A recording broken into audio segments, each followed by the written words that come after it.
afternoon, everybody. Thanks for being here. We're officially going to kick off the Quad A convention later on this afternoon with a ribbon cutting. And we'll talk a little bit about it here. I'll probably, when I read my stuff, I'll probably regurgitate some of this. But this meeting today is a brainchild. As most of you know, I'm a former acquisition geek. We've got all the 200-pound brains up here, the PMs for all of our platforms.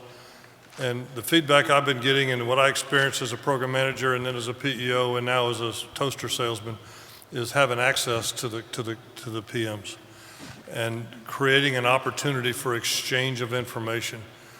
These folks quite often get painted in, well, can't do this, they love the good idea fairy, and that's what this is all about, is interfacing with industry to learn the good ideas and see how we can jointly help each other. So we created an opportunity here a couple of days before the convention started. We've allocated rooms to each of the PMs so that they can have meetings with you. You can get online, their points of contact are established. I think many of you have already been taking advantage of that. But it was twofold. It was to give more access to industry, but it was also, having been a former PM, it ends up being total speed dating for the entire conference. So it gives a little bit more time for them to be able, after meeting with you, maybe then you can have them come to your booth and actually show them your toaster. So that's the whole idea behind this. I hope that you will embrace it. If you find it to be good, you've got to give us that feedback for us to continue to do like these things and expand it. So let me run through my they write this stuff and make me read it, so bear with me. Over the years, a consistent theme of the feedback is as I said, from summit attendees, was the industry wanted more time to interface with the PEO aviation PMs outside of the agenda sessions. This year, in answer to that want, we provided each PM those rooms that I had mentioned up on the mezzanine, starting on Tuesday, but they have them through Friday. They're all available to you to meet with them and they'll make their time available. The space is controlled not by Quad A, it's by the PMs and their points of contact to scheduling, so that you need to coordinate and find those people that are up online and coordinate with them. If you haven't already signed up for a one-on-one, the POCs are located on the Summit website homepage at quad.a.org/23summit. So you'll find the POCs there to try and get a meeting if you don't already have one. This gathering this afternoon is another way of giving you, our industry and brothers and sisters, more direct access to the PEO and the PMs. This could not have happened without the continued support, the energetic support of Major General Rob Barrie and his team. So we're very thankful that he's brought his entire leadership team. It ought to be an indication to you how committed he is to the relationships he has with industry. He's got his lead team right here to be with you today.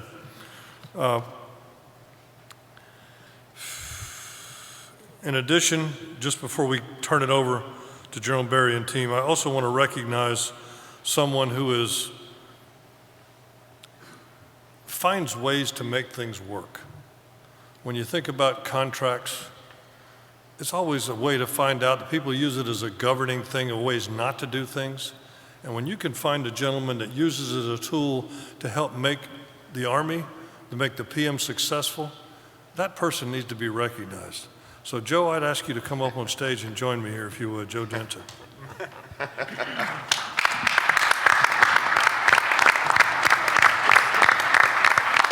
As he's transitioning up, I'd like General Barrie to make a couple of comments. Yeah, thanks for that, General Crosby. And we appreciate the opportunity to harvest a little bit of our time to recognize this great leader. And I appreciate El Presidente, General Crosby, for all of his work helping us, but specifically for this recognition that we have today. This summer, I will have been at PEO Aviation and/or Redstone Arsenal since 2004, so 19 years, right? Quick math.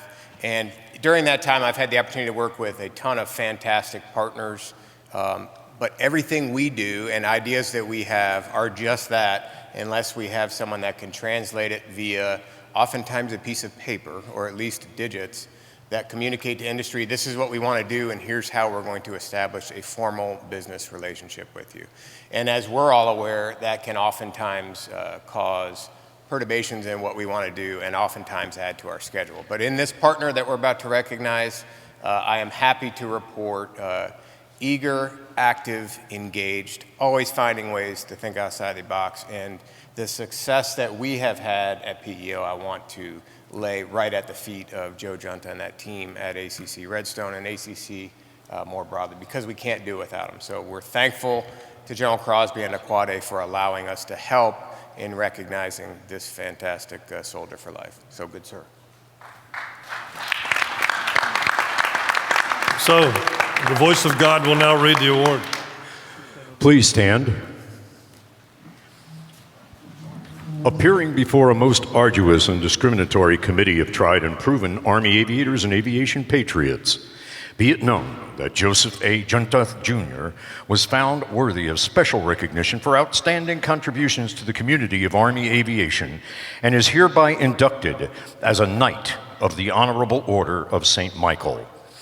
The Archangel St. Michael is the embodiment of courage, justice, and gallantry. So too, the aforementioned individual embodies these qualities and represents excellence in aviation.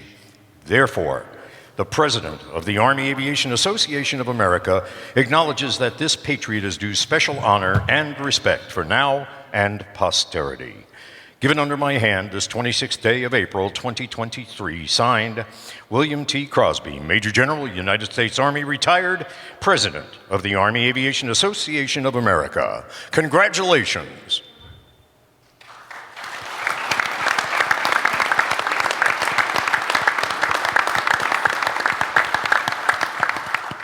So first off, I've been doing this for 40 years. I've never really been surprised at anything.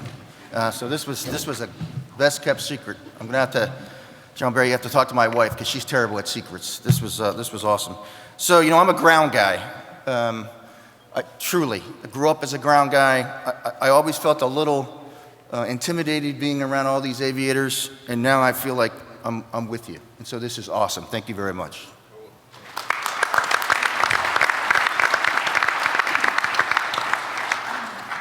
Okay, last comment before I turn it over to General Barrie, and Joe has agreed to be here, so if we have any good contracting questions, I mean, he is so supportive and helpful. We'll work to resolve or have any questions we have.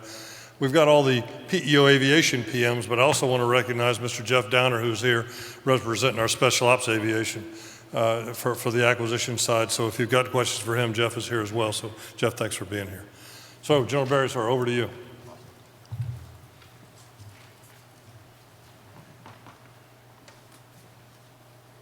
All right, first check is, can he run the slide thing? And let's see.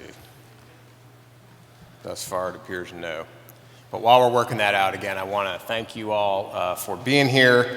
We're honored that you took time out of your schedule, even before we started, to engage with our PMs. And I know you really want to hear from the PM, so I will be very brief. But what I want to hit up front is, when we talk about what we do inside PEO Aviation, you saw a portion of it up on the stage earlier. Nothing happens with PEO Aviation alone. It happens as part of a larger team, and that team includes the lab, in our case AVMIC, and Mr. Jeff Langout down in front, soon to be actually officially retired, and Dr. Kirsch behind him. Of course, Joe Junta, but then there's a six-pack that you all are familiar with, which actually has 7 people in it, where we attempt to manage the background, and Jeff Downer represented with the rest of the team here.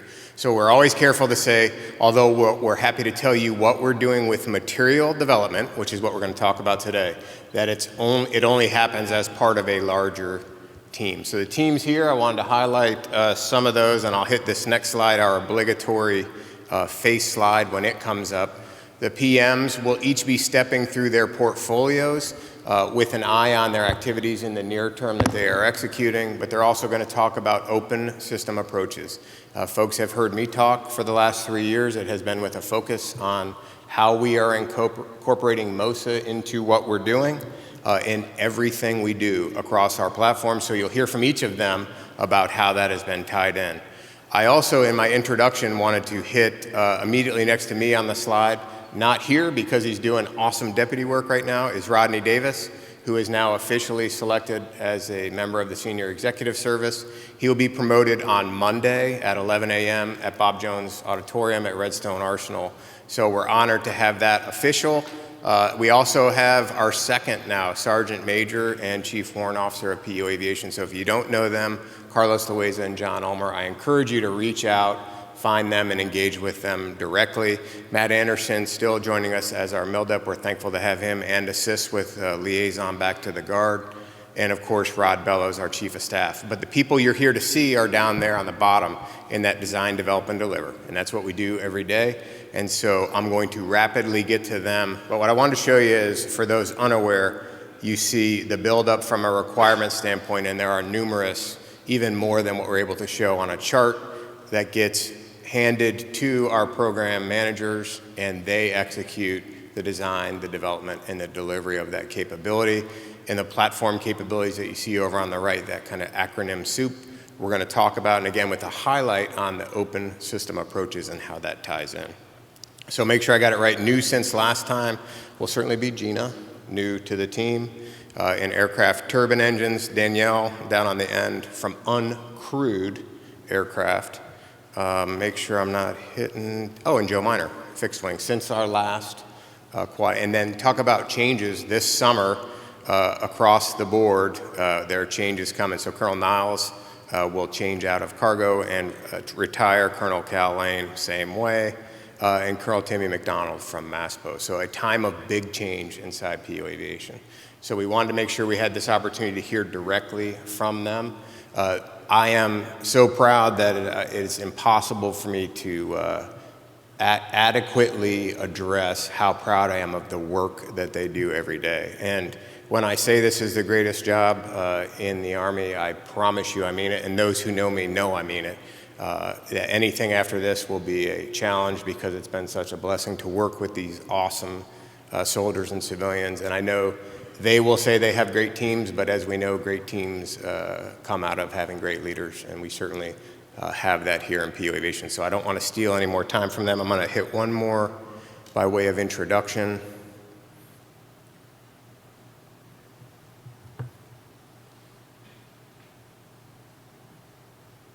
So mission I talked about, one more. MOSA, if you didn't hear it this morning, folks have asked, hey, what does this look like? I'm not sure I understand. This is a very high level depiction of what we're talking about. But that current state you see on the left, where we're trying to get is a future state. And the reason that we're doing that, the imperative that we describe, is that we are unable to affordably modify our existing platforms at the pace and relevance that the threat continues to evolve. So think those systems we have today, Apache, Black Hawk, Chinook, and our uncrewed aircraft, our ability to rapidly integrate new capability, whether ASE, sensors, communication, avionics, does not match that pace of evolution from our adversaries, and we can't afford to continue to pay the costs of doing that. So it is an imperative that we approach things from an enterprise perspective, that we describe architectures, and that industry remains engaged with us along the way. So as we go through today, the team's going to talk about exactly how that fits into what they're doing. We're going to start with Colonel Mayer in the Apache Project Office, and you all are welcome to sit, stand, whatever makes you comfortable. We appreciate your time. We're going to go through all the slides, and then we'll take questions until they kick us out of the stage. We definitely don't want to miss the opening with the chief later on. So I will turn it over to the good Colonel Mayer, good sir, who's, if you saw him come up on crutches, freshly off of another knee surgery, one in many, and numerous syringes of fluid still coming out of this guy's knee, but he was not to be denied the opportunity to come talk to you. So Jay, good sir. Hey, thank you, sir. Appreciate it. And first order of business, we'll talk about kind of Apache V6 production. So, just to jump on General Crosby and General Barrie's comments on Mr. Genta, sir. We awarded multi-year 2 on 17 March, and Mr. G, thank you for being really an advocate for that. You and Mr. Caldwell and the team, really to get to yes. So, I can have a real life experience with working with folks that figure out a way to get to where we want to be. And so, sir, really appreciate your leadership and guidance on that and getting us to yes with Boeing on multi-year 2. So with that multi-year 2, like I mentioned, we awarded that at 17 March. That was for 115 aircraft USG in the base with an additional 15 option aircraft. Plus, we added Australia. So you see our good friends from Australia. There's 29 new build aircraft attached to multi-year 2, and then we have another 25 or so reman aircraft from Egypt as well, so all tied to multi-year 2. So kind of a big deal because that kind of gives us some headspace for additional FMS cases. So we'll have FMS cases delivered through the FY32 timeframe, but we have the 28 timeframe, but with potential contract headspace to get us into the early 2030s as well. So with that, we're also looking at follow-ons, right, for FMS customers. So USG production will run through, from a purchase perspective, run through FY25 with an option in 26. However, we know that there's a lot of interest from the FMS community on Apache, so we're already kind of planning for what's next from a contract vehicle to cover anything that we cannot cover within multi-year 2. And I'll kind of work my way down on the chart to go down and then back up. But you'll hear a lot of things in here. A lot of our modernization, our common configuration, and our MOSA related topics are all covered kind of under the theme of the OFP, the 6.5 OFP software build. And that is on contract today. So we went on contract for version 6.5 software back in December of 2021, and it runs through approximately May of 2025. So that effort's underway. And what's key about that is, we have a lot of versions. At the time, we had about 7 different versions of an Echo model out there, and we're about down to 4 now, but they're very disparate capabilities. So, we've got a version 2.2 Echo, we've got a version 4.11 Echo, we've got a 4.51 Echo, and a version 6 Echo model. Every one of those aircraft have a very different capability, right, with version 6 obviously being the latest. So one of the things we wanted to do was, from a training perspective and a capability perspective, is give the combat power formations the ability to have the same software and hardware baseline for all Echo fleet, for the entire Echo fleet. For example, you have battalions or combat aviation brigades out there that either have a mixture of version 4 and D model aircraft, or they have 2 different variants of Echo aircraft out in the fleet. So what we did was we came up with a whole list of capabilities to include mandates. A lot of the mandates being, maybe they're crypto modernization mandates, assured PNT mandates, a lot of other capability from a pilot-to-vehicle interface perspective for MUM-T, JAGM, a lot of different capability, ASE, and we rolled them all up into one software build, and inclusive of our open systems interface, which I'll get to in a minute. But what that allows us to do is to get everybody addressed at one time, and it is a little bit of a, I would say, scalable. So a version 4 aircraft will have a little bit more of a retrofit than a version 6 aircraft, but fairly simple to do. We can do that out in the field, and looking very promising on the retrofit activities for version 6.5. Also, one of the things we rolled into 6.5 software from a common config was, hey, how do we address ITEP, the 901 engine, right, without doing a separate full software build? So we rolled the baseline for ITEP into 6.5, saved a tremendous amount of money. It kept us from having to do a separate OFP roll just to address that. Now, once we go through the ITEP program and go through IOT&E, we'll have to, on the back end, do another software build to kind of get it cleaned up for a fieldable solution. But that was a big deal for us to do, and really save the Army a tremendous amount of money to do that. So we didn't have to get additional flight test builds and software baseline verification testing accomplished just to get the hooks in to 6.5. Working my way up to Apache modernization there in the top right. So a lot of questions get asked about Apache modernization. So some of the things we're working on right now in terms of our modernization effort is a V6 Apache with a 901 engine, and hopefully a new oil-cooled generator here in the future, and some aircraft with a Spike missile equipped is kind of our modernization program for the Apache right now, specifically. But 6.5 is the modernization backbone that gets us there.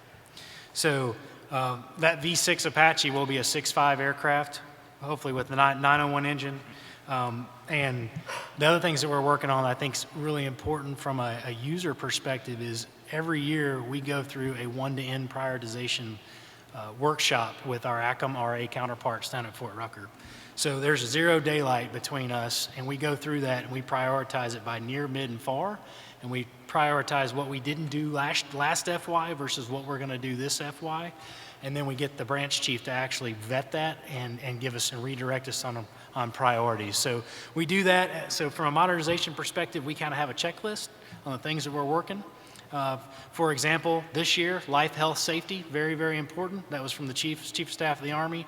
It nested well within our 1 to N priority list. So we're working generators, we're working blades, composite main rotor blades, putting it on the D model fleet, and really getting after the things that we're working through on those.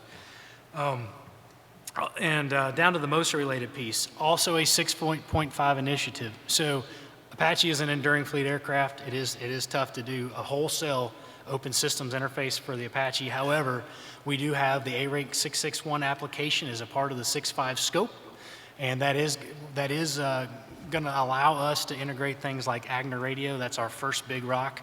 We're also reusing some Navy software for train and obstacle avoidance software in there, and then also looking at ASE type capability, so we can rapidly go behind the glass, not have to go through the OFP, and actually implement capability. So those are short-term targets that we're going to go through our 6.5 OFP role. But that's kind of Apache in a nutshell, and I hope I didn't, Joe's over there giving me the hook, I think, on time. So. I think you're good. So next up would be Colonel Miller from the team Aviation Mission Systems and Architecture. Good, sir. Sir. Thanks, sir. So appreciate the opportunity to dialogue with industry. AMSA, very diverse portfolio. We're tracking about 57 enabler programs right now supporting PO aviation fleet.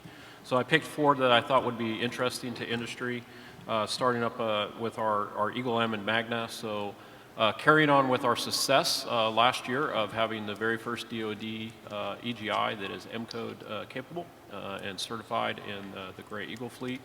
We're continuing to prepare to get ready to put that into the rest of the fleet with the box being qualified at the end of this year. We'll start flight testing in early 24 to start rotating and removing SASM-based technology from the fleet and bringing in the M-code technology to the fleet. So we're real excited about that. And that's paired with our anti-jam antenna, our Magna anti-jam antenna, that is helping us to make sure that we're bringing good signals into the aircraft and truly providing that assured PNT solution to our aviators in the cockpit. So real exciting what we're doing there. Full rate production on our Magna antenna, and we'll be going into full rate production on our Eagle M's in 24. Our air-ground radio, so the Agner radio, this is a really interesting program. We actually take 2 candidate radios from our teammates up at C3T and Tactical Radios. We evaluate those 2 radios and make an integration decision per platform. So right now we have made an integration decision on 60 mic, and we're beginning to make the integration decisions for the CH-47 and the AH-64. So very exciting. This is all tied into the MOSA concept. So the first time that we'll put a radio into the aircraft without going through the OFP in the front of the aircraft. So enabling through the MOSA concepts that the PEO is driving for Army Aviation. AGPU 1.1, very, very exciting. Many people know the AGPU has been in the fleet a very, very long time, very difficult to keep maintained. Our new AGPU is showing just tremendous capability. We're finishing up our qualification testing this year, and we'll reach a full rate production decision next year. That we actually have one of our new AGPUs here in a booth, so I encourage you to swing by and see it. It is quite a change from the legacy AGPU. We're very excited to have that coming out. And then, our office is holistic responsible for implementing AMCE, Aviation Mission Common Environment. We are going after that in 2 areas. AMCS, our Mission Common Server, on the processing side. And that's how we'll be tying in our Agner radios and some of the other capability that we're bringing to the fleet. And then on the other side, the CDC side, the Command, Data Links and Control, is where we're partnered with our teammates up at C3T, and many of you have heard us talk about CMFF. The team up C3T is working very diligently on that, and we are the OPR for aviation on that. So very, very exciting, lots of good love in the palm on that, and we're very, very excited with our teammates at C3T to start moving that program forward. And then finally, just for those that don't know, the Cab AL is over in AMSA now, and we're doing a lot of work to make that the place where our PMs want to have their vendors come in and demo technology. So you can actually get on an aircraft, get on a box, and showcase your technology so we can evaluate it and make decisions for the fleet. So I encourage you, if you've not had an opportunity to come down and sit with our team, we've put a lot of new great processes in place so that we can actually start getting vendors into the facility and let them demo capability. So I appreciate it and look forward to any dialogue on this, sir. All right, so while we're waiting to change, I will foot stomp what you heard from Colonel Miller there on AgPoo. So if you want to see soldiers pumped up about something that PO Aviation is doing, you think it might be FLRAA or FARA or some kind of uncrewed system, that's pretty awesome. But you have never seen a reaction like rolling into a hangar with a touchscreen AgPoo and a bunch of folks crowding around it trying to figure out how to plug it in. So we're thrilled about that. We love that across the spectrum we continue to push the envelope on these things. I'm very proud of that work and everything that they do. So next up will be Gina down on the end talking aviation turbine engines. So excited about the work they have going on. Look forward to your update, Gina. So good afternoon. Thank you again for being here today. The mission here in ATE is quite simple. We manage all of the U.S. Army rotary wing engines and power capability for not only domestic forces, but also for our coalition partners as well. And as you can see here on the chart, our engines span the full spectrum. Our T700 and T55 are both in production as well as sustainment. And you can tell from the millions of hours of combat power, flight hours, that we are as relevant today as we were yesterday. For the T700, we are going to be in the Army inventory on the Apache and Black Hawk platforms until replaced in the future by the T901 or the ITEP engine. And for T55, we'll continue with the Chinook platform throughout perpetuity.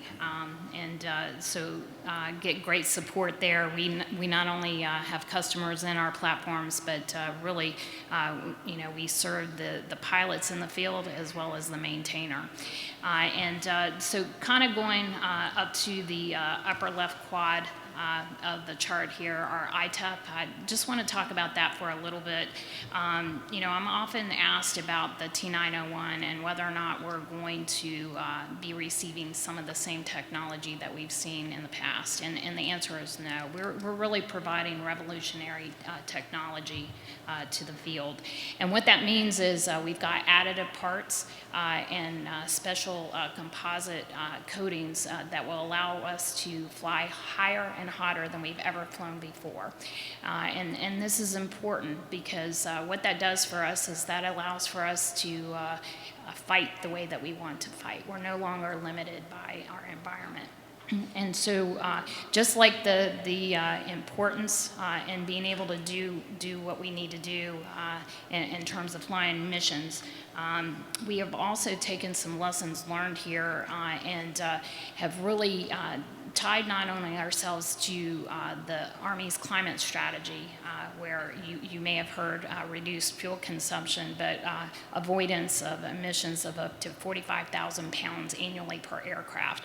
But we also tie ourselves to the Army's sustainment strategy, and I take a lot of pride in that, because what that allows for us to do, we're putting an on-engine health monitoring system, and so that's going to make it easier for the maintainer in the field to do his mission, his or her mission, and that freeing up very valuable time to be able to positively impact the readiness of the units. And so not only do we have the onboard health monitoring system, we also have incorporated soldier touch points into the overall sustainment strategy to make sure that we can reach all of those soldiers, from the 5th to the 95% percentile, and to be able to make maintenance easier for them. And so you can see here on the chart, we actually, as the last bullet on the ITEP quad says, we're in qualification testing, and we're excited about that. Last year, we completed out the first engine to test engineering. That was an engineering validation, modeling and validation effort, and we completed over 104 hours with 117 starts. So that was goodness in terms of risk reduction. And now we are in the process of component level preliminary flight rating testing, as well as acceptance testing for the 2 FARA flight engines.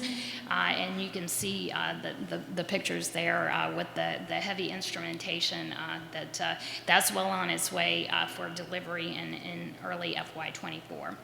So we talk about ITEP and we talk about MOSA in terms of the engine controls, but one of the less championed initiatives in my portfolio is our electric power system initiative, and so I'd like to jump down to the MOSA related, the lower right quad there, and just kind of end up and let industry know what we're doing in terms of EPS. So we competed for funding with the Army operational, OSD, operational energy, and would have been able to secure funding for 24 through 28. And what that means to industry is we are putting together the common architecture across all of our platforms, our current and enduring platforms. And so that will allow for us to compete in the future for common items such as common battery.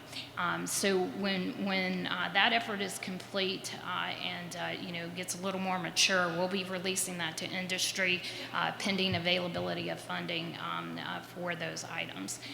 So I just want to wrap up again to say thank you, and thank you to our industry partners. I mean, you've heard it before, acquisition is a team sport. I think, in addition to that saying, a couple of the key tenets is that transparency and results are really what's going to take us over the finish line for our soldiers. So thank you again, and on that note, I'll turn it over to the next colleague. Okay, next up, we've got Colonel Niles, a warm place in my heart where I had come from before this job down in cargo helicopter. So good, sir, over to you. Thank you, sir. First of all, I want to say it's a pleasure to be here again this year to see a lot of the industry partners I got a chance to interact with last year. Mr. Genta, good to see you. Thank you and your team for all your support you've provided for us for the last couple of years. Although, with some of the congressional plus-ups and last-minute funding, we've been able to work with your team to make sure we can execute those funds. Mr. Downer, it's been a pleasure working with your team. A lot of the stuff that we're doing currently with the Block 2 program, we're lockstep in making sure that our testing and everything we're doing, that your team is informed, and all the information you've been able to provide to us has been very helpful. So thank you for your partnership. So I start out with the Block 2 program, so in the upper right. So right now in the Block 2 program, we have three aircraft that's been test vehicles for the last couple of years. So we had one at Redstone Arsenal and 2 out in Mesa, Arizona. And we're coming now to the end of finishing up EMD, which is a huge milestone for the program. So we're finishing up system verification, and then we'll bring those 2 aircraft that was out at Mesa to Redstone Test Center, which will allow us then to have access to all 3 of those aircraft in Huntsville, and it provide an opportunity for industry as well as for the enterprise. The Lot 3 contract, so we're on the 3rd lot of awarding aircraft for the Army for the Block 2 program, which is huge. It allows us to not only figure out what we're going to do in the future, it also, with the system verification coming to an end and also the contract actions, it allows us to be in a position to inform senior leaderships to help them with the decision that we anticipate to be at the end of this year for the program. So I drop down to the Block 1 program.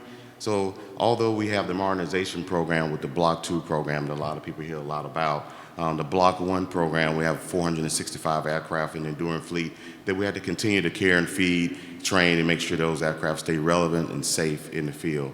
The team has been doing an outstanding job to make sure that all of the CAS updates and a lot of the cyber things that we had to do to make sure that that software continue to be upgraded and the soldiers continue to operate those aircraft safely. So, and the global demand for our aircraft, when you think about Block 1 and Block 2, has been very, I would say, been uptick and huge over the last couple of years.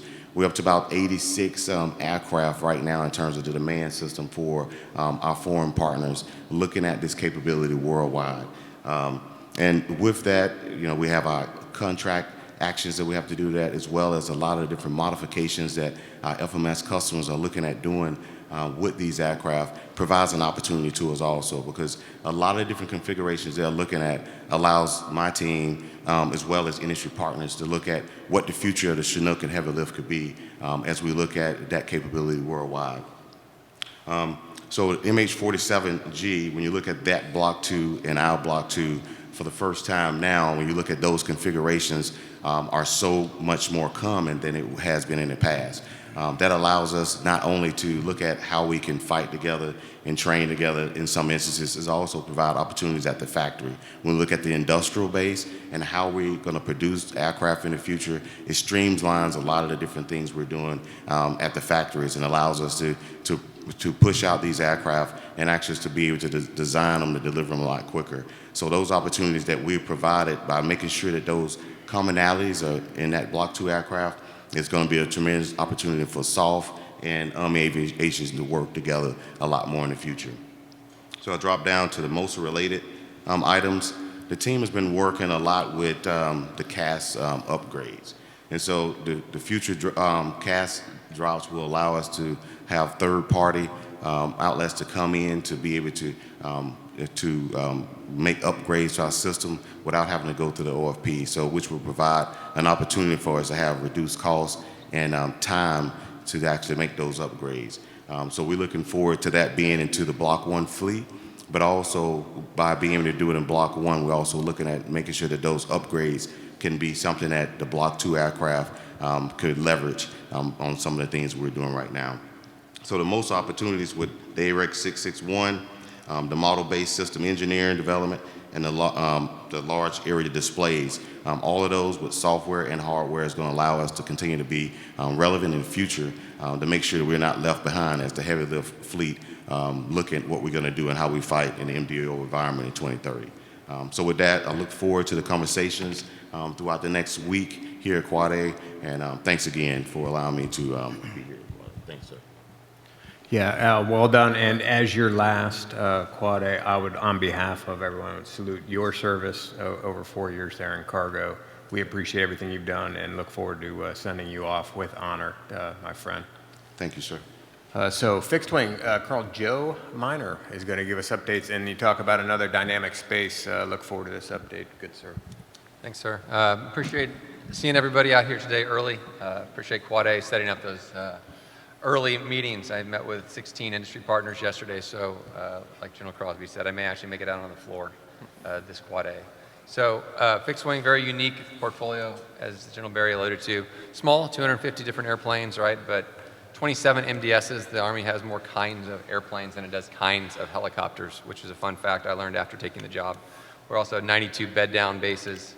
We conduct all CLS maintenance for every airplane in the Army through our shop. All three components, one in every state and territory. So a very diverse portfolio. We also recently were named the Office of Primary Responsibility for High-Altitude Balloons and Stratospheric Gliders, which is unique and interesting, as well as modernization efforts ongoing on the SEMA fleet. So we're broken down into two product offices, the Special Mission Aircraft and then the International and Transport, which also has a large FMS piece of our office. So kind of going through from the upper left. Hades, again, great industry day yesterday. The draft RFP was released last week for that Hades program. Looking at getting started in 25, and we're on track for that with a RFP release later this year, planning on an award next summer. So that's on track with Hades. Jumping over to the right side, before we get to Hades, we've got the Aerial ISR Bridge, which is performing well in the fleet right now. We've got aircraft in PACOM and UCOM supporting ongoing operations. As well as just recently awarded a contract for Athena R, which will hopefully be up and operational here within the next year to help augment that fleet as we reduce the turboprop fleet out of the inventory to make room for Hades. And Athena S upcoming, one more award on that COCO fleet that'll happen later this year to round out that bridging COCO Air Force that will allow us to continue to gather and meet our intel community's requirements while we develop that program of record of Hades. So exciting time to be in the fixed wing world for an Army aviator. And then bottom left there, you can see the high altitude platforms, which includes both balloons as well as high altitude solar aircraft.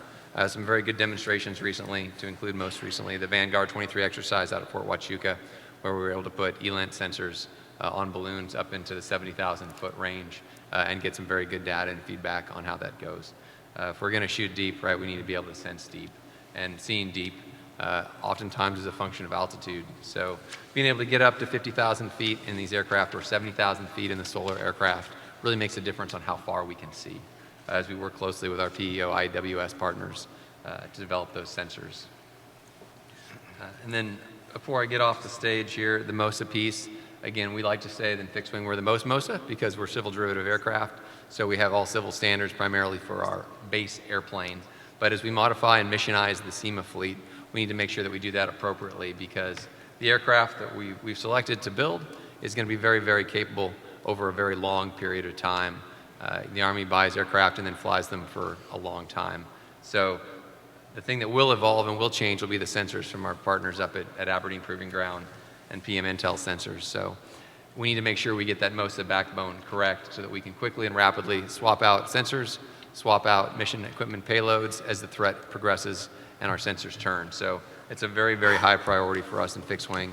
Not as much on the ITA side because, again, all civil derivative aircraft with civil standards, ARINC standards, but on the missionized special mission aircraft, getting that digital backbone right is going to be key. And if something's not open and doesn't want to play with it, it'll probably end up getting bypassed for something else because there's a lot of players in this space on sensors. So nothing else I really want to highlight. I know we're quick and fast. It's a rotorcraft world here, but we're just glad that I can be here and be part of the team and bring some pretty looking aircraft into the inventory. Yeah, fantastic. Thanks, Joe. So we'll change gears over to the first of our future vertical lift platforms, and that's Colonel Kevin Cheney and the awesome team down there in FARA. Good, sir. Thank you, sir. Hey, so before I get started, I'd like to thank Quad A, Bill Harrison, General Crosby and team once again hosting a world-class conference. Look forward to meeting a lot of the industry partners out there. I'd also like to thank our CASA, Dr. Joe. He always shows up to these events and is a huge supporter of us.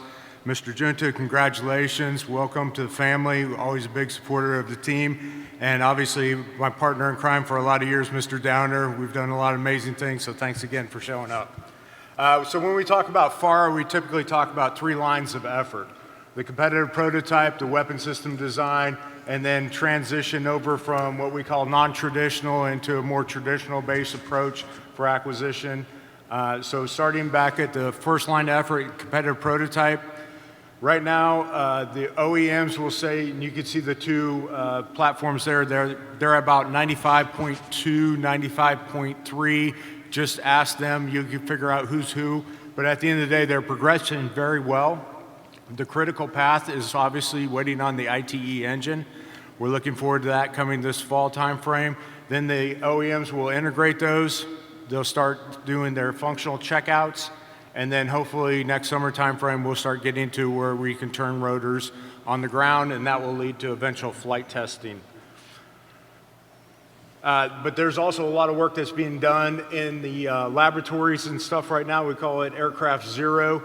So the OEMs are learning, Bell and Sikorsky, they're learning a lot right now based off of flying the sims, having wet sills where they actually have components in there that are being engaged, and they're learning a lot about the flight control laws and stuff like that. So they're taking those lessons learned, and that's actually feeding in the line of effort 2, which is the weapon system.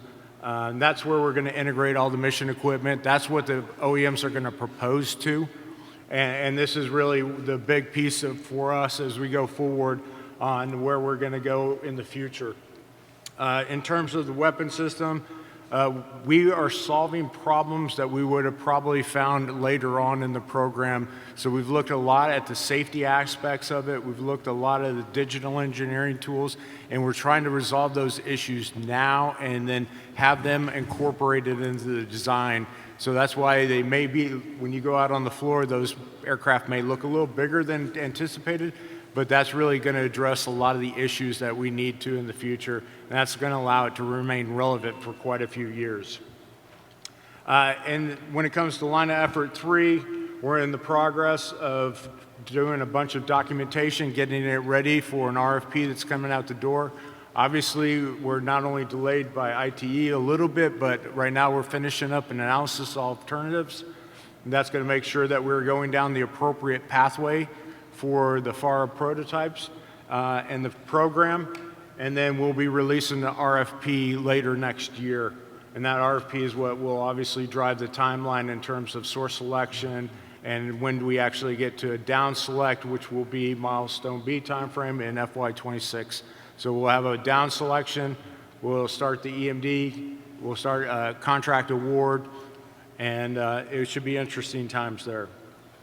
In terms of MOSA, I'm not going to highlight too many there. You can see what the goals and the approach are, but really we are having our vendors demonstrate to us the importance of MOSA. So starting next week, we're going to be in their laboratories, and we're going to have a third party come in there and do a software and hardware insertion and truly evaluate how open they are. We're going to do that in 23, and we'll do it again in 24 timeframe.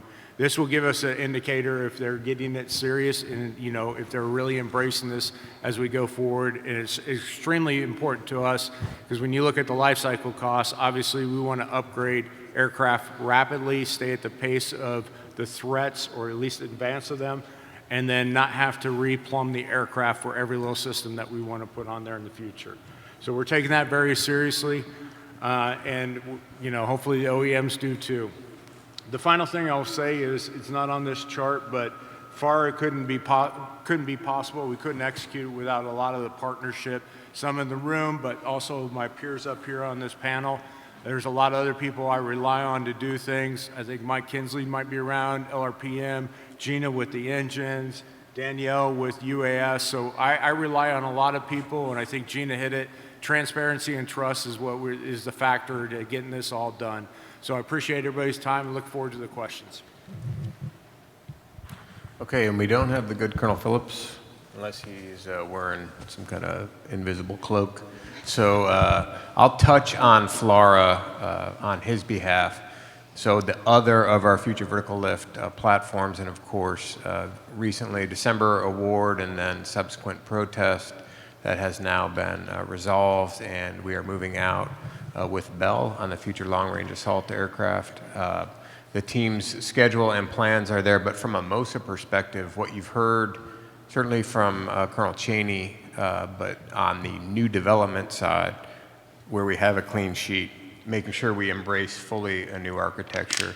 I think what you've seen from a theme from the enduring fleet, PMs are finding opportunities to use the phrase kick in the door on the architecture and find ways to bring open system approaches onto already existing architectures from our OEMs and do so in an affordable way. So on FLRAA, and as we'll certainly see on FARA, as well as in the uncrewed systems, the new developments will have it incorporated from the get-go. And again, what you're seeing from the others is finding ways to incrementally bring the capability onto the enduring fleet. But proud of the work that the FLRAA team did, and again, they're engaged, continuing to engage, making sure that all of our senior leaders and Congress understand the path forward on this important program for our Army. And so we'd welcome any questions you have. So we'll turn it over to Colonel Danielle Medaglia. She's going to talk about our uncrewed aircraft systems, and look forward to your update. Thank you, sir. Again, I'm Danielle Medaglia, PM Uncrewed Systems, Aircraft Systems. And first and foremost, thank you to all of our industry partners who came here today, and as well as looking around the audience, our government teammates who have truly been a force multiplier for UAS. UAS right now is a very fast-paced and dynamic space to be in, And for those who were in the recent Global Force Symposium, heard General Rainey say there's two things that's going to fundamentally change the battlefield within the next 10 years. One was artificial intelligence, and the other was UAS. So again, super exciting space, and our portfolio is very diverse. We have from the Group 1 small quadcopters all the way up to the Group 4 Gray Eagles. So today I'm just going to touch on a few of our programs, those that I'm sure you've probably heard about. First one being launch effects. So currently we're in the prototyping phase for what we called ALE Small. And we are stepping forward to and looking forward to an operational assessment in 2024. That will inform a production decision and fielding in 2025. But what's important to note here is that our current MTA only gets out of a small portion of our requirements document. We're going to also now continuously get after the rest that we didn't really touch on. So specifically, a variety of air vehicles of different sizes, as well as different payloads as well. Moving over to the right side of the chart, you see Future Tactical UAS. I'm not going to say much about it because we recently started a competition across 5 industry partners. I will say that the competition is going extremely well and we're absolutely on schedule.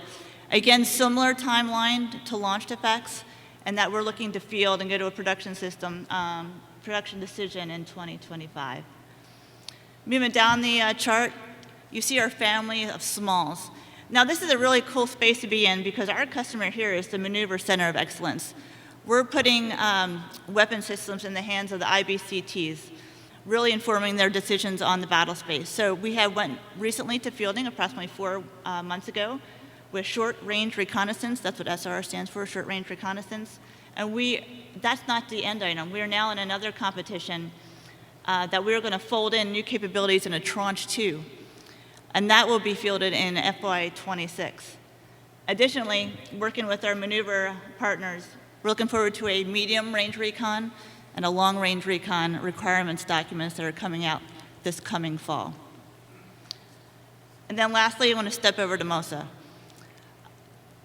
So MOSA truly is the cornerstone of all UAS acquisition strategies.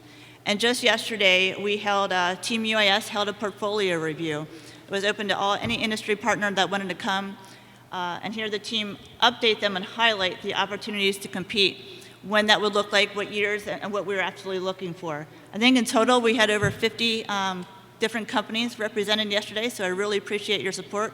We can't move forward in this cutting-edge space without you, and I really appreciate that partnering going on. On Friday, I'll be participating in Mr. Langout's MOSA strategy, where I'll speak more in depth of every UAS product we have and how it relates to MOSA and what the MOSA is enabling.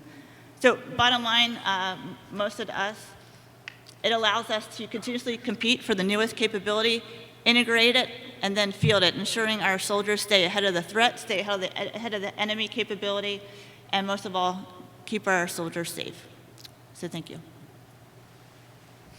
Awesome. Appreciate that, Danielle. And over to Colonel Cal Lane, our Utility Helicopters Project Manager. Good, sir. Hey, good afternoon, everybody. I'm Colonel Calvin Lane. I'm a project manager for Utility Helicopters.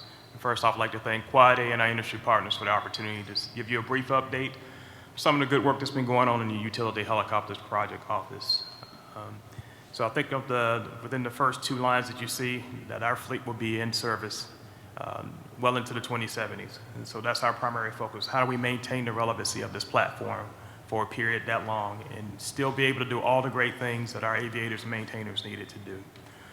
And then the next line you see there is our multi-year 10 contract, which you couldn't have completed without Mr. Junta and his team of talented contractors from ACC. And so that was a big milestone back in June of 2022.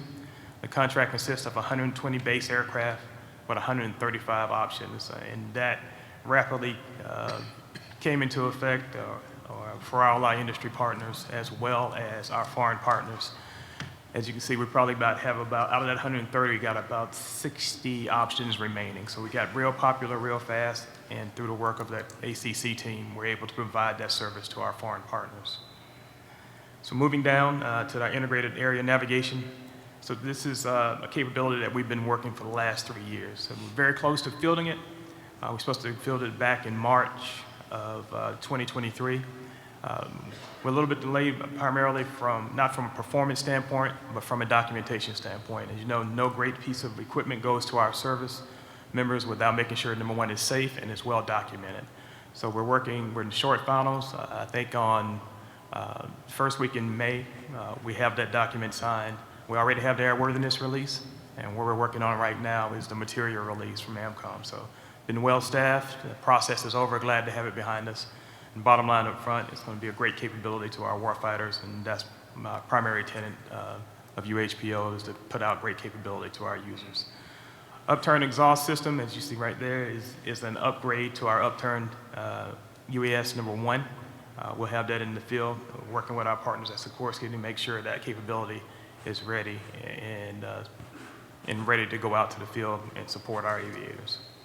So improved turbine engine is going to provide a great capability with enhanced power as well as fuel efficiency to help on the modern battlefield. So we're excited to get that. We have 2 aircraft already postured down at West Palm Beach, already instrumented. We're ready to receive those engines when it's our time, right after FARA, and probably at the same time as Apache, but I'm paying Gina, she's going to give them to us first. Good luck. So I've been in this forum a couple of times, and I say the one thing that keeps me up, for the fleet of our size, how do you maintain the obsolescence for over 2,135 aircraft? So very carefully. So I'll touch on MOSA, and that's how we're going to get there primarily up front with our platforms, is with a fleet that's been in service since 2006, now approaching 17 years of service for our Mike model aircraft. Going through COVID, we faced some shortfall supply chain challenges, and so MOSA is the way that we're going to get after it. So with our mission computers, flight control computers, and a host of other boxes on the aircraft, we're looking to make sure that we can continue to provide that capability to our aircraft and make sure that we're well suited out into the future I lost my spot. To make sure that we continue to provide the capability to our aviators. So jumping over to UH-60 Victor. So 60 Victor is a great initiative for our Army and our aviators and our maintainers. So what 60 Victor is a recap UH-60 Lima. Most of you already know. As it's going through the recap process, we strip out the wiring harness. We provide that new wiring harness, which runs to a brand new digital cockpit. It's part of the Army's modernization strategy. And so we fielded about 44 aircraft to this date. Started with the Army National Guard. The first 30 went to the 1st and 106, 6 to the training battalion.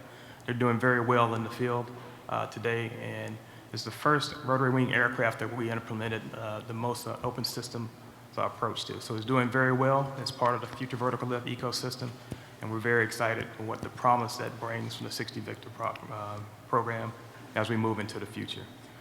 So MOSA, I spoke about 60 Victor, is doing great, and it's provided us a great springboard on what and how we move out and make sure that we have the capability, black boxes, card slots, software, to make sure that our fleet is relevant and remains relevant into the future.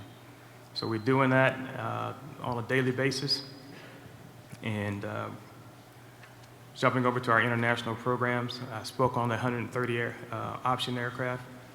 The Australians recently, in March, signed a contract for 40 UH-60 Mike aircraft.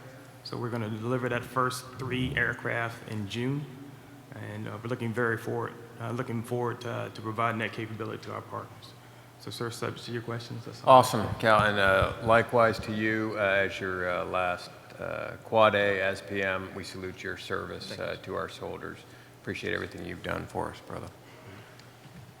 All right, and I believe that takes us to our good friend Colonel Tim McDonald. He's going to talk to us about Multinational Aviation Special Project Office, and for those unaware, you're in for a treat on the activities that this team has going on around the world supporting our allies. So good, sir. All right. Thank you, sir. I appreciate that. First, thanks to the industry partners. Every time you're at, whether it's SOFIC or Quad A or any event where you partner up with your industry partners, you often hear how we have that reliance on you and taking risk, to go forward. I can't tell you, you'll see the common theme throughout our mission set supporting our international partners of how valuable you are, and you'll see that throughout this. Secondly, this is my last Quad A as well. I want to thank the MASBO team for all the hard work. As the boss just said, we're international. We literally are around the globe, and the team every day supports phone calls, IPTs, PMRs, 2 o'clock in the morning to 8 o'clock in the morning, all throughout the night. And not one day do you get a phone call that says, boss, I got to sleep in today. They're absolutely, totally focused on supporting our international partner, and thanks for the MASBO team. And they're not here in force. And to my good Dr. Hudry, my deputy of MASBO, I often refer to him when I introduce him as the guy who really runs this joint. Thanks for being a tremendous battle buddy over the last 3 years. I couldn't have done it without you, and great appreciations to you, Wayne. Third, just as a stage setter, because this can kind of hurt your head when you get into the devils of the details of MASBO, but really in the context of what the Multinational Aviation Special Project Office is, we are everything non-program of record. So anything that's not in the inventory or was formerly in the inventory, I can take on as a mission set. We heavily focus on commercial off the shelf, whether it's just right off the production line or taking it and militarizing it in that configuration. So it's a very dynamic organization. And how it expands to aviation reach for our partner nations, it provides that cost-effective solution for them. Not everyone can afford a Black Hawk, not everybody can afford a Chinook or an Apache, but we can provide a lift platform or an attack platform for a cost-effective solution for that country to meet their capability gaps that they have within their fleets. A little bit of history on MASBO is when we were chartered 13 years ago, we had one aircraft, the Mi-17, supporting three countries, Afghanistan, Iraq, and Pakistan. That was the mission, with left and right limits to grow as required. And in 13 years, we actually now support delivered aircraft to 21 countries and have delivered 18 different types of aircraft models. So it's a pretty impressive run over the last 13 years and continuing to move on strong. We do support today 28 countries across the globe, and that can be something as simple as having a CFSR, a field service representative, in the country, or something as simple as parts. Over to our current activities. This is just a highlight of this year. Guatemala, we delivered two 412s to them. This was everything about risk, everything about an industry partner wanting to meet the customer's requirements, everything about the ACC and contracting requirements to get to this. It was very dynamic because there's not a lot of folks that can actually deliver an aircraft off the production line in less than 1 year. And for Guatemala, we actually did it in 9 months from the receipt of funding. So an incredible effort from our industry partner, incredible effort from our contracting command to meet that customer's requirements. Lebanon, we've delivered 3 Huey-2s to join their fleet, bringing up a total of 15 Huey-2s with a total requirement of 24. In the Ukraine, we have just recently delivered our 5th and final Mi-17, but a total of 23 over the last year since the collapse of Afghanistan. We do have several cases in development. The heavy hitters are Iraq with their fleet modernization efforts, the Philippines, North Macedonia, and Latvia. Going down to current sustainment activities is, growing up, you never wanted to become the maintenance test pilot or the maintenance officer. You always wanted to stay in the line. So you always kind of put the sustainment on the back end. At least I did, probably wrong. But to see how this has gone from the log chief and the log division working hand in hand with the customer's requirements, because they didn't have a lot of money. This is literally something from a couple $1,000s literally to buy a piece of test equipment, to a torque wrench, or to the millions of dollars to actually get after some pretty decent parts packages for them. But they literally across all 6 geographic combatant commands, We're working on space, we just haven't quite gotten there. But hopefully here in the near future, we can hit that domain as well. But it's neat to see that in the last 3 years to actually support these efforts just from a sustainment perspective, not a total package approach, just leveraging what we titled as the third-party logistics to give our partner nations the ability to reach into us and to order whatever they needed. And that was, again, tied to the industry partners of building a BOA with us, or a basic ordering agreement, in order to meet those needs. The last quadrant, this is a bittersweet. It's from back a few years ago as a major, delivering the first productionized Mi-17s off the production line to Afghanistan, to now calling it end of mission with the Mi-17. But this was heroic efforts, not only from 2010 to 2021, supporting combat operations and delivering 85 Mi-17s to the Afghan Air Force and to the Afghan Special Mission Wing. But it really got sporty in 2021. As you recall, there was conversations about the United States withdrawing out of Afghanistan. To Mr. Genta, to the industry partners, literally every Friday, having a call with General Walker at AMC, every Friday setting the conditions to support General Miller and General Dietrich to ensure that we would be able to provide a sustainment capability as we provided trade space for the senior leaders of the country to determine what was going to happen after September of 2021.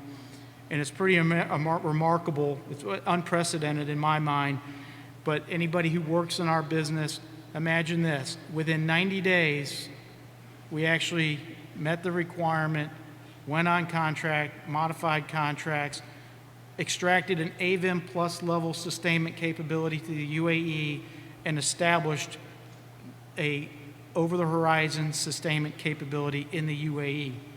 Absolutely incredible, and I cannot tell you, if it weren't for the industry partners getting after it on their own in trying to beat the predictions of the mandated requirements, we would have never made that mission. But it's something for everyone to be proud of, to actually meet that mission accomplishment. And as quick as actually another interesting piece, the first PC-12 with an all-Afghan crew flew cross-country out of the Afghan airspace all the way to the UAE. So just significant accomplishments across the board.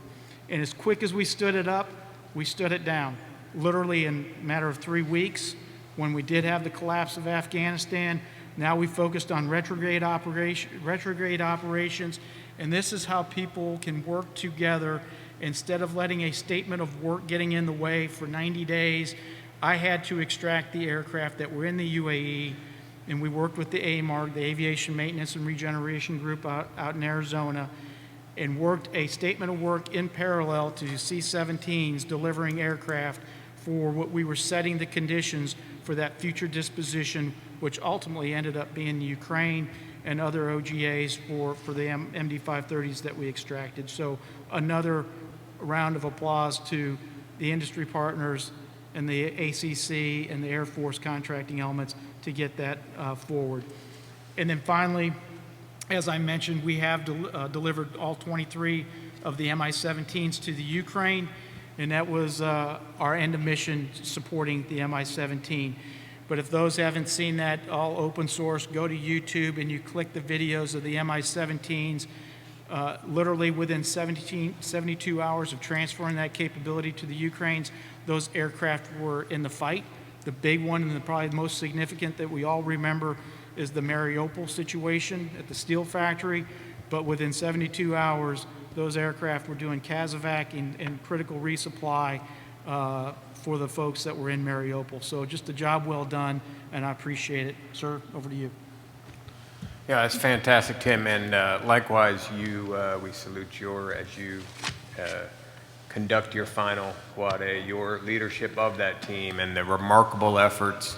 And it's certainly symbolic of everyone that's up here at the table, but those teams executing missions that you would not have thought possible, and doing so below the radar and making things happen for us. So appreciate your leadership of that team, and particularly for Tim, through very challenging personal times as well, you never noticed any change in the way he was executing the mission as well. So we salute your service, good sir, and look forward to send you off with honor.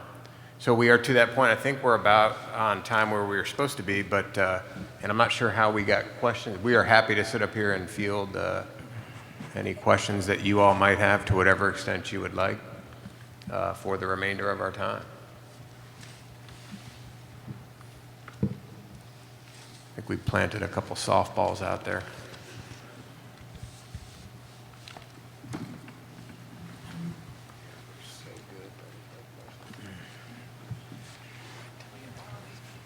So we've got 2 mics in the audience, so if you'd like to ask a question of the panel, please raise your hand. We'll bring the mics to you.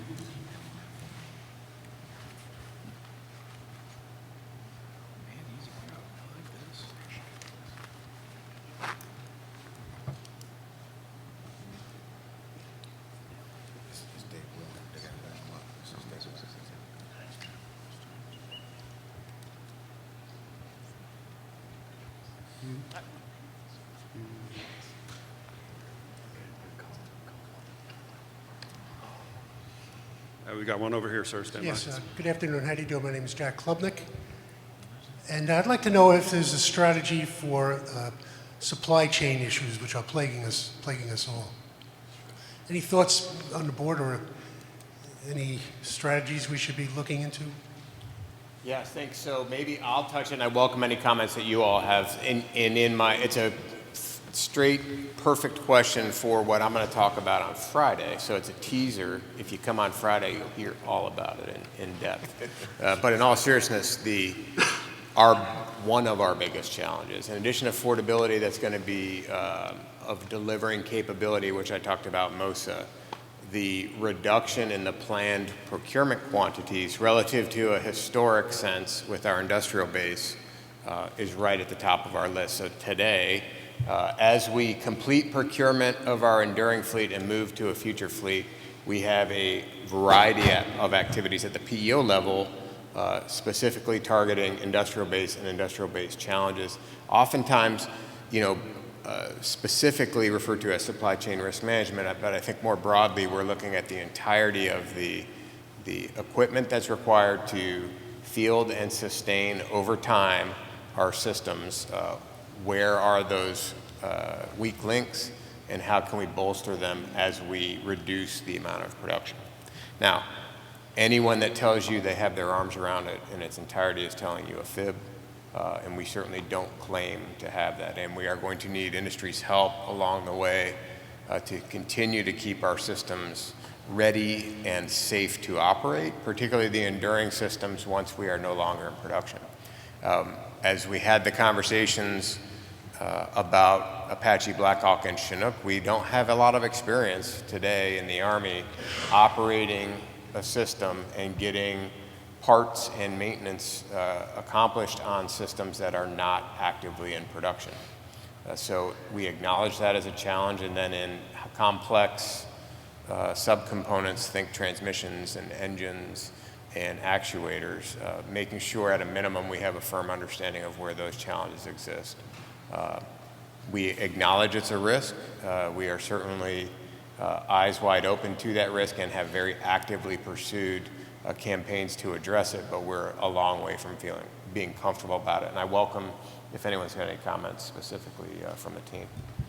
Yeah, I'll jump in here. Obviously, it's a multi-layered problem for us, and we're working on a new platform, but we're looking at multiple layers of the supply chain and trying to make sure that we're going to have no problems in the future with that, or at least try to address them up front as much as possible. And then the other thing that we're really looking at and leaning forward in is the additive manufacturing piece. How can we do this faster? How can we reduce, like the boss was saying, some of the transmissions and stuff like that? How can we reduce those lead times and get quality parts that are ready to go out there? So I think that's a huge game changer for us. We're obviously looking at that very heavily, and hopefully that will buy us some benefits in the future. Yeah, there's no doubt the technology that we see evolving today and working in conjunction with Army Material Command and AMCOM on new and innovative techniques for production of parts, whether additive or some type of advanced manufacturing will certainly play a role in that. So we think it's going to be across the spectrum of us maintaining some amount of production of a key and critical asset to potentially qualifying some portion of our components for continued production, whether through some advanced manufacturing technique and potentially even forward. So we're working across the enterprise to make sure we have it addressed the best we can. So great question. Mr. Scott Proctor, thank you again, sir, for all the information. Just a quick short summary, if I could, not a lot of detail. Looking for some input, some feedback from your PMs on digital transformation. The capabilities within digital engineering, machine learning and the like are growing exponentially. Wondering how your PMs are exploring those, looking at how we can integrate those, not just at the design and develop level, but at the product support or digital product support level. Thank you. Sure, make sure I get the question I think is digital transformation or perhaps digital engineering specifically and how we're not just looking at it in design, develop, deliver, but across the life cycle. And certainly we do, digital threads sometimes gets overused, but if you go back as far in any briefing you can find that we have done, we've referred to this digital thread starting with simulation, how we are developing simulation to prove out desired capabilities and writing our requirements, all the way through to sustainment. We see that digital thread being seamless and integrated and linked through a digital engineering environment, whether Cameo EA or another environment that allows a seamless thread of digital data to go from an idea and a requirement through to a sustained capability and all the design in between. What's required to do that is an immense amount of training, a change in culture, a change in every bit of information that we flow contractually. And you heard me say old days of paper, now we're doing things digitally. How we flow requirements, not in a old school specification with an Excel spreadsheet, but rather through that enterprise architecture that I referred to, and then being able to iterate inside that space requires all those things I talked about, people trained in doing it, understanding between industry and the government about how we're proceeding. And in a similar fashion to MOSA, we're proceeding with it from the get-go on our future systems. So in our uncrewed aircraft, in FARA and FLARA, and launched effects, you will see that from the beginning, and then finding ways to incorporate that into the enduring fleet. And welcome any adds from the team.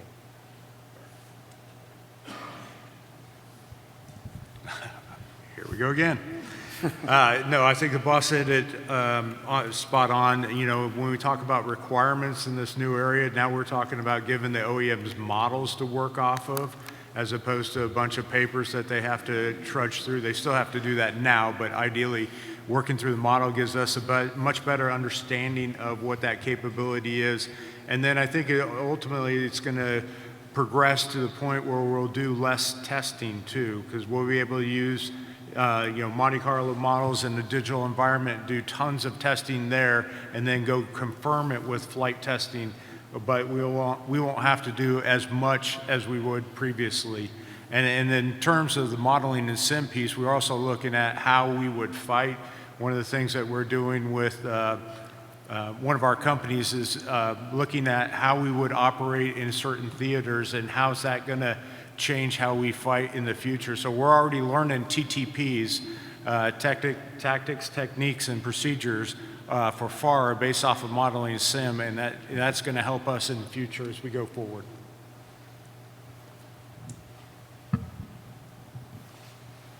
Sir, this is Dr. Robert Bell. I'm with Concordia Technology.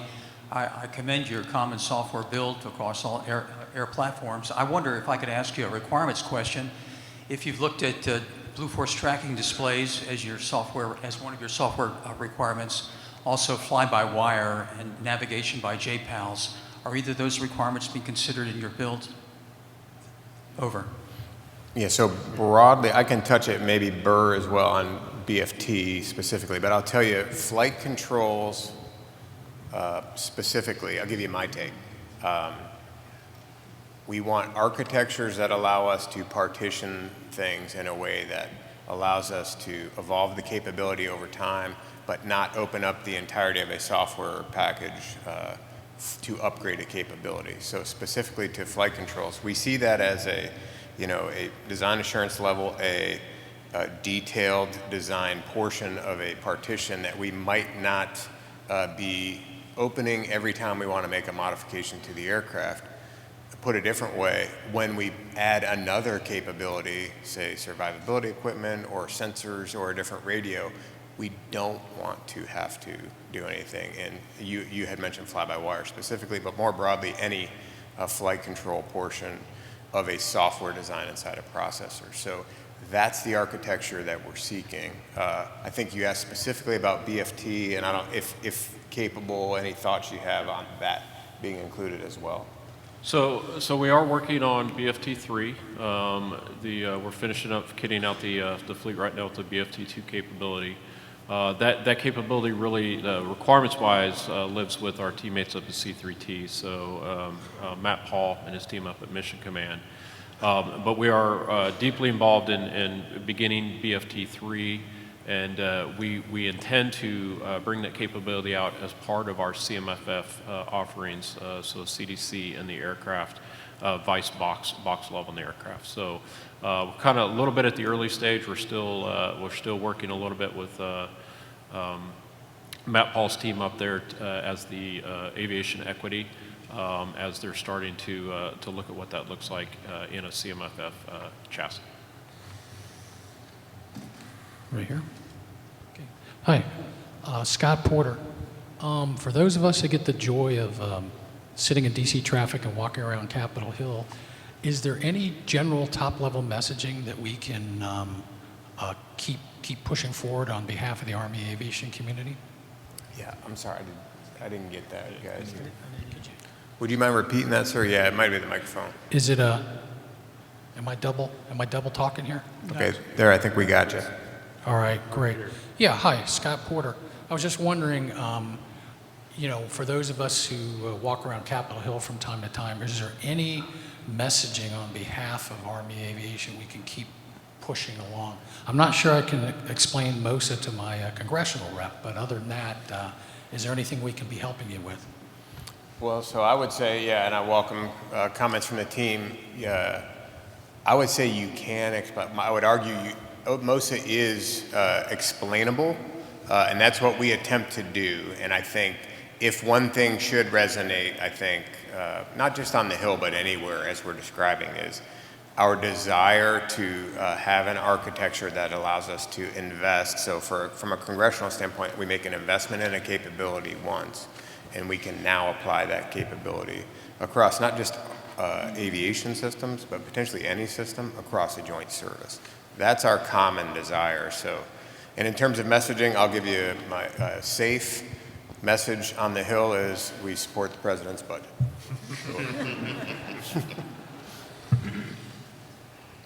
Sir. Good afternoon, General Barrie, Lieutenant Colonel Trent Groves from the Australian Army. I just want to take the opportunity to, call out your team for helping us out. As we heard, well, Colonel McDonald pointed out that MASPO were able to go from contract to delivery in 11 months, which was pretty impressive. But also I want to call out PM Utility, that we went on contract this year and the 3 aircraft are turning up in June this year. So pretty helpful, and thank you very much for that. But and also I'd like to publicly call out Colonel Scott Riley, who's dealing with a lot of the friction from us as your little brother to help us deliver those. So thank you very much. But also one question, if I could, to maintain that momentum, is there anything, to follow on from the question over here, that we can do to help you to continue delivering for us? Thanks, sir. Yeah, no, appreciate the question and appreciate the partnership, of course, from your great country. And those examples you listed, I think, are unique, and they're based on that history of, I said, with foreign military sales, we're seeking 2 things as acquisition corps professionals. We're seeking, first of all, to bolster an ally's capability, right? That's at the top of the list, that we want like-minded allies and partners to have capability that allow them to achieve their national objectives is one. And then second is the ability to bolster our industrial base as well through the But back to the first thing, I think that is the message that we continue to send, and to reinforce that the capability being sought is the capability that we have, in our case, from a parochial perspective in the United States Army, and specifically Army Aviation. But the reason that has value to you, and I think a message we would ask all of our international partners to consider, is the common, and your country does it, I think, as well as anywhere, is what allows us to do the things you listed as examples are the common nature of our equipment and the equipment that we're delivering to you. And the second, particularly in this digital world, the second we get unique or bespoke in the capability that we seek, precludes several options like you just described of rapidly delivering capability to an international partner. In the end, we'll execute what a partner wants to do, but I think common perspectives, particularly in software, on the small fleet procurement, and for the most part, relative to the US size, the majority of FMS that we do is towards a smaller fleet. Having a different software drop more and more over time, we think will become unaffordable. So that's my thing. First of all, we welcome it, and we want it and need it for the two reasons that I described. Second, that we prefer to be like-minded in the common configuration, not just because it makes it our ability to do it faster, but it makes it affordable for you all to continue to operate the system over time. So hope that resonates, and appreciate the question.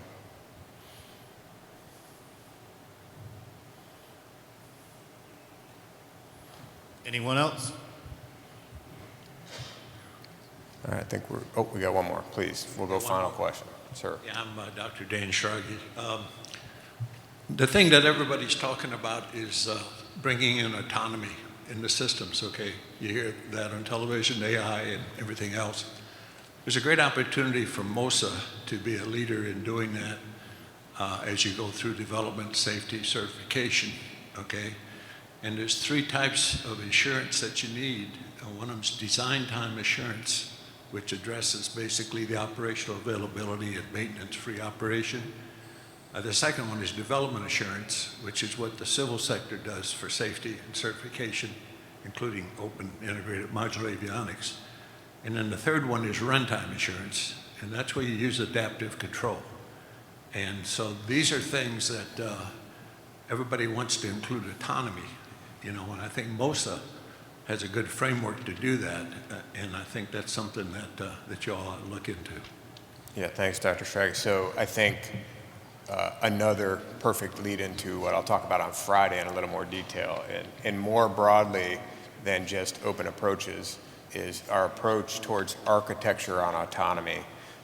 So that's why I said professionals are talking about that, what you just described. And in our case, the ground, because I think what we will admit is it's more challenging to run an autonomous system on the ground because there's more stuff to bump into and cause damage with, perhaps, than what you have in the air. But Danielle and that team are doing a great job making sure that investments that we're making are potentially value added across the spectrum, whether I'm in the ground or in the air, and apply towards autonomy specifically. Easier said than done, but when I see I've got this system that does X, Y, or Z and no one wants to talk about the architecture, we immediately get glassy-eyed, because what we want to talk about is what's the architecture. We want to reward and pay. I want to make it very clear. We want to have industry being reimbursed fairly for anything that they provide to us.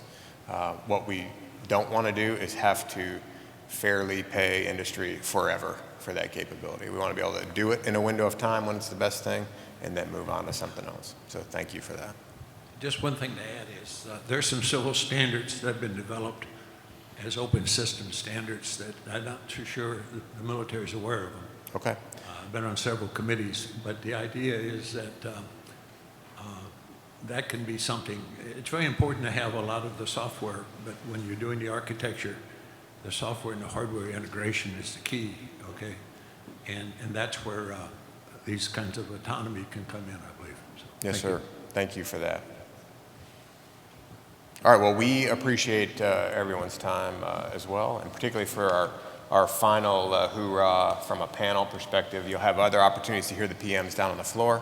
Again, thanks to our president, General Crosby, and Bill Harris, and the entire team at Quad A. Appreciate you all taking time before the opening ribbon cutting to spend time with the PMs, and thank you for allowing us this time, General Crosby. Good, sir. Over to you.